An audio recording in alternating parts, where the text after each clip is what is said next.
కుబేరుడి అప్పు వెనుక ఉన్న అసలు రహస్యం. శ్రీనివాసుడు మరియు పద్మావతి దేవి వివాహం ఘనంగా జరిగింది. దేవతలు, ఋషులు, గంధర్వులు అందరూ ఈ దివ్య వివాహానికి హాజరయ్యారు. అది ఒక మహావేడుక. కాని ఈ వివాహం కోసం శ్రీనివాసుడు ఒక పెద్ద నిర్ణయం తీసుకున్నాడు. అదే కుబేరుడి దగ్గర నుండి అప్పు తీసుకోవడం. కుబేరుడు ధనదేవుడు.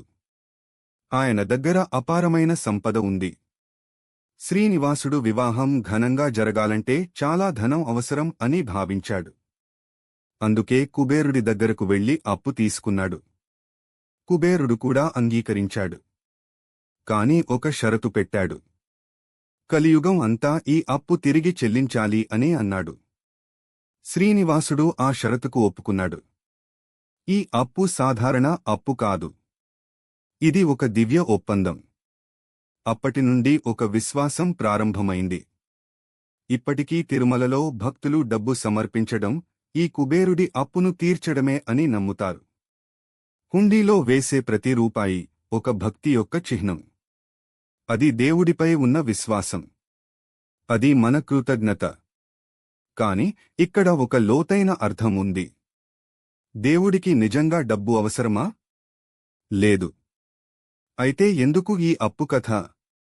దీని వెనుక ఉన్న అసలు సందేశం ఏమిటంటే, మన జీవితంలో ఉన్నదంతా దేవుడి కృప వల్లే.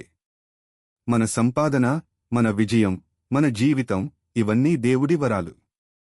కాబట్టి మనం కొంత భాగాన్ని దేవుడికి సమర్పించడం అంటే కృతజ్ఞత చూపించడం. ఇది ఒక ఆధ్యాత్మిక సాధన. ఇది మన అహంకారాన్ని తగ్గిస్తుంది. మనకు వినయం నేర్పిస్తుంది. అందుకే తిరుమలలో దానం చాలా ముఖ్యమైనది. కేవలం డబ్బు కాదు, మన మనసు కూడా సమర్పించాలి. ఇంకా ఒక విశ్వాసం ఉంది.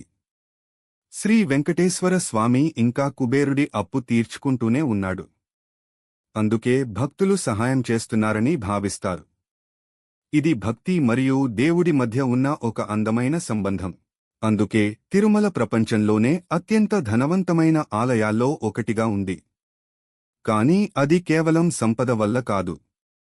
భక్తుల విశ్వాసం వల్ల, ప్రేమ వల్ల, సమర్పణ వల్ల.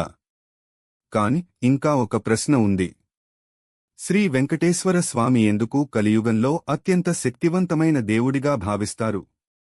ఎందుకు తిరుమలని కలియుగ వైకుంఠం అని అంటారు? అది మనం తదుపరి ఎపిసోడ్లో తెలుసుకుందాం. ఎపిసోడ్ 5 ముగింపు. ఈ ఎపిసోడ్ మీకు నచ్చితే ఈ వీడియోకి లైక్ చేయండి.